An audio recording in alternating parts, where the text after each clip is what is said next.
அனைவருக்கும் சுமதி ஸ்ரீயின் அன்பு வணக்கம். நான் உங்களுக்கு நிறைய வழிபாடுகள், நிறைய கோவில்கள் பற்றிலாம் சொல்லிட்டு இருக்கேன் இல்லையா? வருகிற பிப்ரவரி 12ஆம் தேதி மாசி மகம் அன்றைக்கு திருக்கோஷ்டியூர், சிவகங்கை பக்கத்தில் இருக்கு, சௌமிய நாராயண பெருமாள் கோவிலில் விளக்கு எடுக்கும் விழா அப்படின்றது ரொம்ப விமர்சையாக நடைபெறும். அதை பற்றி தான் இந்த பதிவில் நான் உங்களுக்கு சொல்ல போகிறேன். என்கிட்ட ஜாதகம் பார்க்குறவங்களுக்கு, நான் சொற்பொழிவுக்கு போகிற இடங்கள்ல என்கிட்ட ஆலோசனை கேட்குறவங்களுக்கு இந்த வழிபாடு சொல்லி நிறைய பேருக்கு நல்லது நடந்திருக்கு. அது என்ன வழிபாடுன்றதை தான் இப்போ நான் உங்களுக்கு சொல்ல போகிறேன். திருக்கோஷ்டியூர். ராமானுஜர் திருக்கோஷ்டியூர் நம்பிக்கிட்ட மந்திர உபதேசம் பெறுவதற்கு 18 முறை நடந்தார்.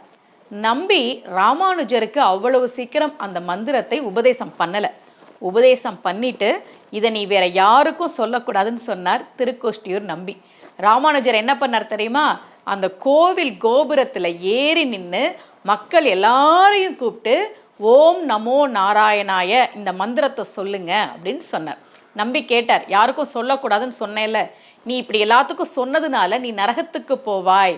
ராமானுஜர் சொன்னார், நான் ஒருத்த நரகம் போய் இத்தனை மக்களும் சொர்க்கம் போனால் எனக்கு அது போதும்னு சொன்னார். அதனால தான் அவங்களாம் மகான்களாக நமக்கு இறைவனுடைய அருளை பெற்று தருகிறார்கள். அந்த கோவில் தான் திருக்கோஷ்டியூர் சௌமிய நாராயண பெருமாள் கோவில். இந்த கோவிலில் மாசி மகம் அன்னைக்கு நிறைய பேர் அந்த கோவிலினுடைய திருக்குளத்தை சுற்றி விளக்கேற்றி வைப்பாங்க. எதுக்கு ஏற்றுறாங்க தெரியுமா? அவங்க ஒரு பிரார்த்தனை வச்சுருப்பாங்க. அந்த பிரார்த்தனை நிறைவேறிய பிறகு அதற்கு நன்றி சொல்வதற்காக அந்த விளக்கை ஏற்றி வைப்பாங்க. இப்போ உங்களுக்கு ஏதாவது ஒரு பிரார்த்தனை இருக்குன்னு வச்சுக்கோங்க. நல்லபடியாக திருமணம் ஆகணும், நல்லபடியாக குழந்தை பிறக்கணும், ப்ரொமோஷன் வேணும், நல்ல வேலை கிடைக்கணும், வெளிநாட்டுக்கு முயற்சி பண்ணுறேன், இன்னமும் ஒன்றும் வாய்ப்பு வரலை, வெளிநாட்டு வேலை கிடைக்கணும், இந்த மாதிரி உங்களுக்கு ஏதாவது பிரார்த்தனைகள் இருந்ததுன்னா மாசி மகம் அன்னைக்கு திருக்கோஷ்டியூர் சௌமிய நாராயண பெருமாள் கோவிலுக்கு போய் நிறைய பேர் விளக்கேற்றி வச்சுருப்பாங்க. தங்களுடைய வேண்டுதல் நிறைவேறியதற்கு நன்றி சொல்லி அதுலேருந்து ஒரு விளக்கு எடுத்துகிட்டு வாங்க. இப்போல்லாம் கோவில்லையே உள்ள குருக்கள்கிட்டையும் கேட்டு விளக்கு வாங்குறாங்க.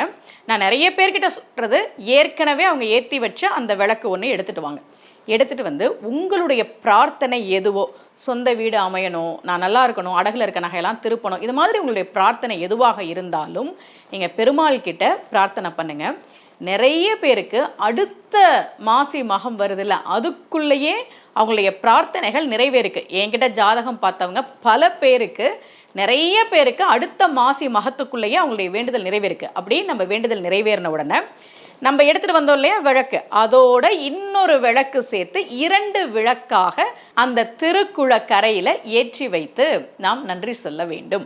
யாருக்கெல்லாம் வாய்ப்பு இருக்கோ மாசி மகம் அன்னைக்கு நீங்கள் அந்த கோவிலுக்கு போய் வழிபாடு பண்ணுங்கள், விளக்கு எடுத்துகிட்டு வாங்க. சரி, இப்போ நாங்கள் வெளியூரில் இருக்கிறோம், சென்னையில் இருக்கிறோம், அவ்வளோ தூரம் பயணம் பண்ணி வர முடியாது, நாங்கள் வெளி மாநிலத்தில் இருக்கோம், வெளிநாட்டில் இருக்கோம். நாங்கள் என்ன பண்ணுறதுன்னா, மாசி மகம் அன்னைக்கு ஒரு விளக்கு எடுத்து வச்சுக்கோங்க, அதை தனியாக வச்சுக்கோங்க. திருக்கோஷ்டியூர் பாசுரம் இருக்குது, எவ்வளவோ பாசுரங்கள் இருக்குது, அதில் ஏதாவது ஒரு பாசுரத்தை சொல்லி பெருமாள் கிட்ட உங்களுடைய பிரார்த்தனையை நீங்கள் விண்ணப்பம் பண்ணுங்க. வண்ண மாடங்கள் சூழ் திருக்கோஷ்டியூர் கண்ணன் கேசவன் நம்பி பிறந்தனில் என்னை சுண்ணம் எதிர் எதிர் தூவிட கண்ணன் முற்றம் கலந்து அன்று ஆராயிற்றே. இப்படி எத்தனையோ பாசுரங்கள் இருக்குது திருக்கோஷ்டியூரில் பாடப்பட்ட பாசுரங்கள். அதில் ஏதாவது ஒரு பாசுரத்தை நீங்கள் பாராயணம் பண்ணலாம். ஒவ்வொரு நாளும் உங்களுக்கு என்ன வேணுமோ அதை நீங்கள் வேண்டிக்கோங்க. உங்களுடைய பிரார்த்தனை நிறைவேறிய பிறகு இந்த கோவிலில் இன்னொரு விளக்கோடு சேர்த்து நீங்கள் விளக்கேற்றி வைக்கலாம். அம்மா, நாங்கள் வெளிநாட்டில் இருக்கிறோம், இந்தியாவுக்கு வர்றதுக்கு வாய்ப்பே கிடையாது அப்படின்னா, உங்களுடைய உறவினர்கள் யாராவது இங்கே இந்தியாவுக்கு வரும்போது அவங்க கிட்ட கொடுத்து உங்கள் சார்பாக அந்த விளக்கை நீங்கள் ஏற்றி வைக்க சொல்லுங்கள். ஆனால் எப்படி பார்த்தாலும் யார் ஒருவர் மாசி மகம் அன்றைக்கு திருக்கோஷ்டியூர் சௌமிய நாராயண பெருமாள் கோவிலுக்கு போய் அவங்க பிரார்த்தனையை சொல்லி வழிபாடு செய்து, எல்லாரும் அங்கே விளக்கேற்றி வச்சுருப்பாங்க இல்லையா, அவங்களுடைய பிரார்த்தனை நிறைவேறி அதிலிருந்து ஒரு விளக்கு எடுத்துகிட்டு வீட்டில் வச்சு வழிபாடு செய்கிறார்களோ அவர்களுக்கு அடுத்த மாசி மகத்திற்குள்ளாகவே அவர்களுடைய வேண்டுதல் நிறைவேறதை நான் நிறைய பேர்கிட்ட பார்த்துருக்கேன். யாருக்கெல்லாம் தேவையோ அவர்கள் வாய்ப்பு இருந்தால் மார்ச் 12ஆம் தேதி மாசி மகம் அன்றைக்கு திருக்கோஷ்டியூர் சௌமிய நாராயண பெருமாள் கோவிலுக்கு போய் விளக்கு எடுத்துட்டு உங்களுடைய பிரார்த்தனையை சொல்லி வழிபாடு செய்யுங்கள். மீண்டும் சந்திக்கலாம். அனைவருக்கும் அன்புடன் சுமதி ஸ்ரீ.